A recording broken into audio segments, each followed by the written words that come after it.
ጅጅጋ ከጥቂት ጊዜ በፊት መተን የመጎብኘት እድል ነበረን።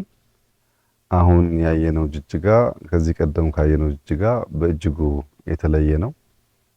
60 ኪሎ ሜትር ገደማ መንገድ ከተማ ውስጥ ተገንብቷል።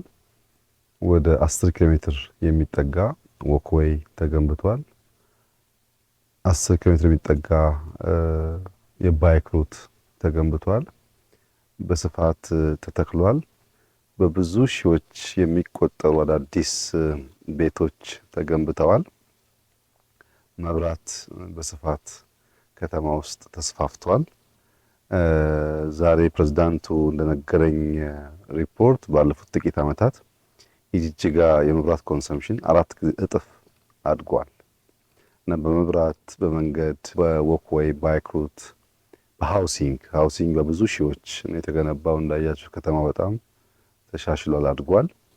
የኮሪደር ዴቨሎፕመንት ያልነው ስራ በመፍጠር የጭስ አልባውን ኢንዱስትሪ በማነቃቃት የሰዎችን የአኗኗር ዘይቤ በማሻሻል እየተጫወተ ያለው ሚና በጣም ከፍተኛ ነው።